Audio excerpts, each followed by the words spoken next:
حکومتی food authorities.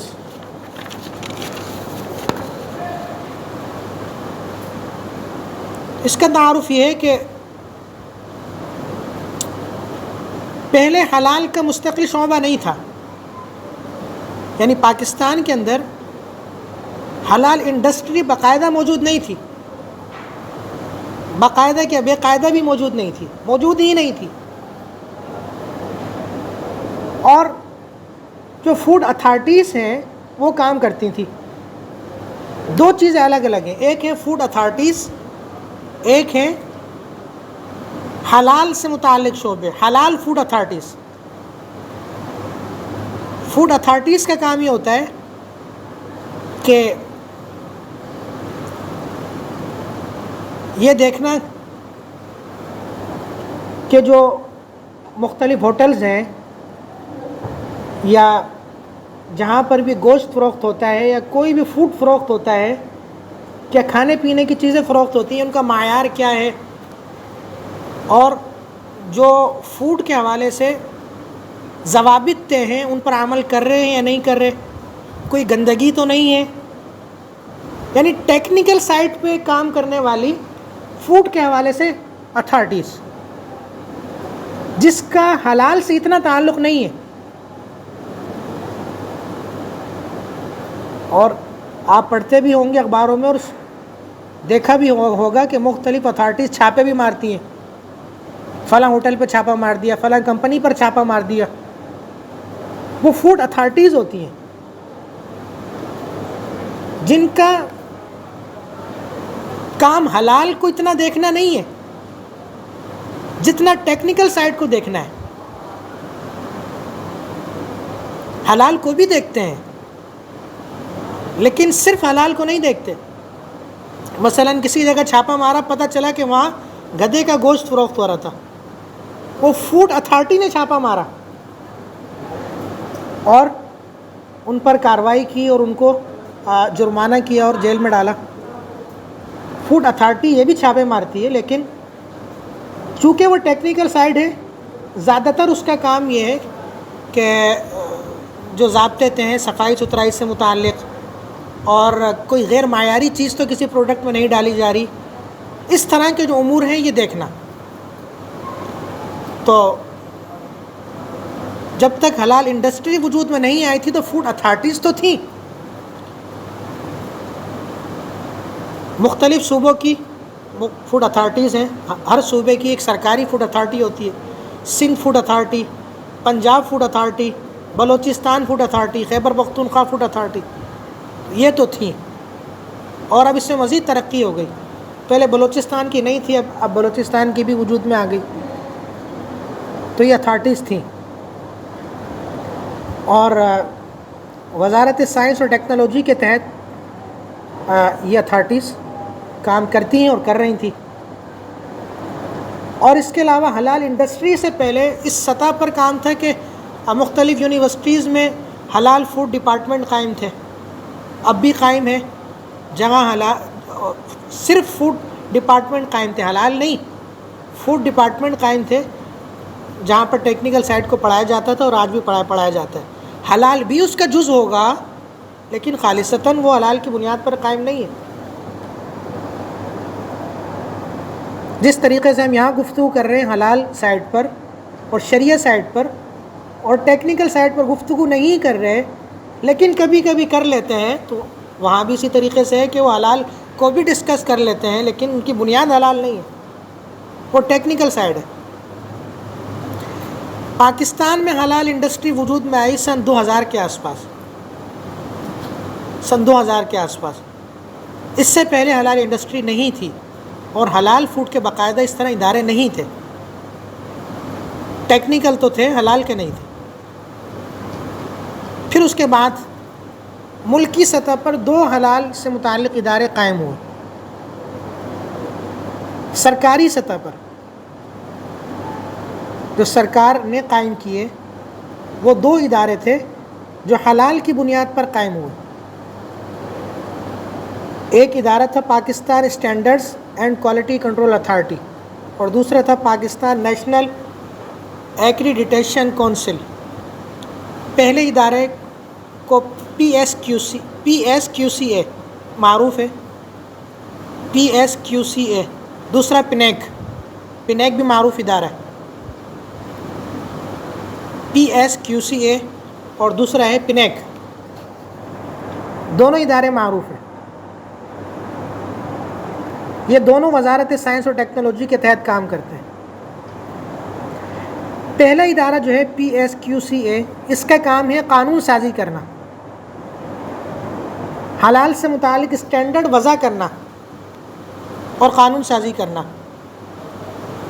اور اس کے جو قوانین ہیں، جو اسٹینڈرڈ اس نے مرتب کیے ہیں، وہ پڑھائے بھی جاتے ہیں اور معروف ہیں. 3 اسٹینڈرڈ بنیادی طور پر انہوں نے مرتب کیے ہیں.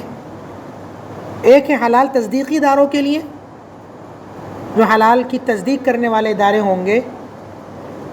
حلال سرٹیفیکیشن کے جو ادارے ہوں گے، جو کسی کو بھی رجسٹر کریں گے، ان کے کیا ضابطے ہوں گے، کیا اسٹینڈرڈ ہوں گے. تو ایک اسٹینڈرڈ ان کے لیے اس ادارے نے وضع کیا ہے. اور دوسرا اسٹینڈرڈ ہے فوڈ مینجمنٹ کے لیے، اور تیسرا ہے پرسنل کیئر کے لیے. پہلا اسٹینڈرڈ کہلاتا ہے پی ایس 4992. میں آپ کو بھیج بھی دوں گا، معروف ہے، پڑھایا بھی جاتا ہے. جہاں حلال کے باقاعدہ شعبے قائم ہیں وہاں پڑھایا بھی جاتا ہے. P S 4992. اور ان اسٹینڈرڈس پر ورکشاپ بھی ہوتی ہے مستقل. یہ جو حلال تصدیقاتی اداروں کے لیے انہوں نے اسٹینڈرڈ قائم کیا ہے، پی ایس 4992. فوڈ مینجمنٹ کے لیے جو قائم کیا ہے وہ ہے پی ایس 3733. یہ عام طور پر پڑھایا جاتا ہے. پرسنل کیئر کے لیے پی ایس 5442. یہ 3 اسٹینڈرڈ ان کے معروف ہیں، اور یہ مختلف اداروں میں داخل نصاب بھی ہیں. اور دوسرا جو شعبہ ہے پنیک کا کام یہ ہے کہ پی ایس کیو سی اے جو اسٹینڈرڈ وضع کرے، اس اسٹینڈرڈ کی تعمیل کروانا اور اس کی تنفیذ، یہ کام ہے پنیک کا.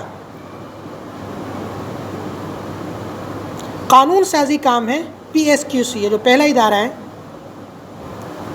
اور جس نے اسٹینڈرڈ وضع کیے ہیں، اس کا کام ہے قانون سازی. اور اس قانون سازی پر عمل کروانا اور اس کی تنفیذ، یہ کام ہے پنیک کا، دوسرے ادارے کا. اور اسی طرح پاکستان میں کسی بھی کمپنی کو حلال سرٹیفیکیشن کی اجازت دینا یا نہ دینا، یہ بھی یہ دوسرا جو ادارہ ہے اس کا کام ہے. پہلے ادارے کا کام صرف قانون سازی کرنا ہے، اور دوسرے ادارے کا کام ہے وہ پہلے ادارے کی قانون سازی کی تنفیذ، اور اسی طریقے سے کسی بھی پاکستان میں کمپنی کو حلال سرٹیفیکیشن کی اجازت دینا یا نہ دینا، یہ اس کا کام ہے. پھر پاکستان کی چند معروف حلال سرٹیفیکیشن باڈیز، سرکاری سطح پہ تو نہیں ہیں، نجی سطح پر. سرکاری سطح پر یہی 2 ادارے ہیں، ایک پی ایس کیو سی اے اور ایک پنیک. ایک قانون سازی کرتا ہے اور ایک اس کی تعمیل کرواتا ہے. پھر نجی سطح پر بہت سے ادارے ہیں، جن میں نمبر 1 سنہا پاکستان. سنہا بنیادی طور پر ساؤتھ افریقہ کا ادارہ تھا.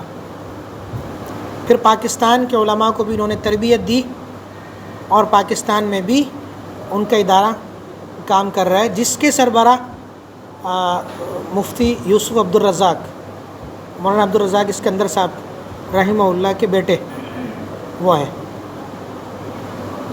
سنہا پاکستان بنیادی طور پر یہ ساؤتھ افریقہ کا ادارہ تھا، سنہا ساؤتھ افریقہ. پھر ان کی تربیت سے پاکستان میں بھی افراد کو تیار کیا گیا اور ادارہ یہاں قائم کیا گیا. سنہا پاکستان کے نام سے یہ ابتدائی باڈی ہے. اور ابتدائی اتھارٹی ہے جو حلال کے نام پر پاکستان میں وجود میں آئی. اسی طرح ریکا بھی حلال کے نام پر اب بننے والی معروف اتھارٹی ہے. 10 سال سے زیادہ اس کو کام کرتے ہوئے ہو گئے. اور سرٹیفیکیشن کا کام، اسی طرح انسپیکشن اور آڈٹ وغیرہ کا کام، تربیت، مختلف تکنیکی امور مشاورت، یہ ساری چیزیں یہ لوگ کرتے ہیں. اور 10 سال سے زیادہ عرصہ ان کو گزر گیا یہ کام کرتے ہوئے. اور پاکستان سے باہر بھی ان کی خدمات ہیں. سعودی عرب میں، متحدہ عرب امارات میں اور دیگر ممالک میں بھی حلال سرٹیفیکیشن سے متعلق ان کی خدمات ہیں. اسی طرح تیسرا ادارہ ہے پنجاب حلال ڈیولپمنٹ ایجنسی، PHDA، پنجاب حلال ڈیولپمنٹ ایجنسی PHDA.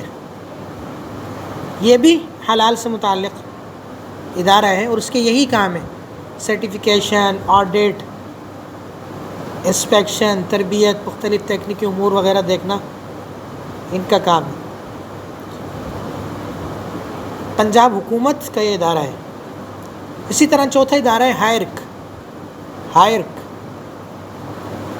پانچواں ایفانکا پاکستان. ایفانکا اصل میں امریکہ کا ادارہ ہے،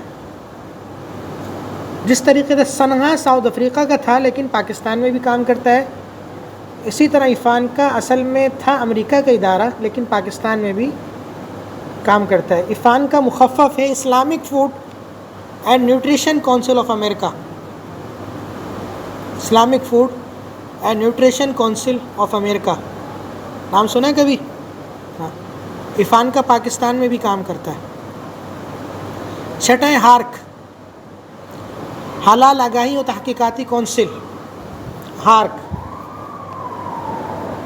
ہارک مخفف ہے halal awareness and research council. ہارک HARC. اردو میں اسے تعبیر کر دیتے ہیں حلال آگاہی و تحقیقاتی کونسل کے نام سے. اور اس کی بھی عالمی سطح پر خدمات ہیں. اور اس کے جو بڑے ہیں وہ مفتی نجیب خان صاحب کے والد صاحب ہیں.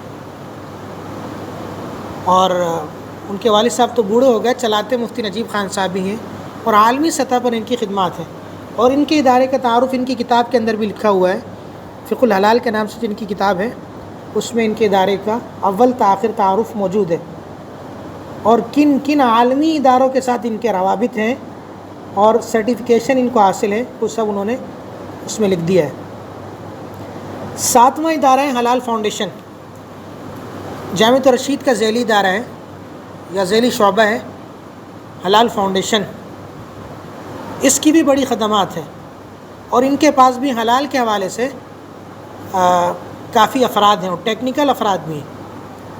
صرف شریعہ سائٹ پہ نہیں ہے بلکہ ٹیکنیکل افراد بھی کافی زیادہ ہیں. حلال فاؤنڈیشن.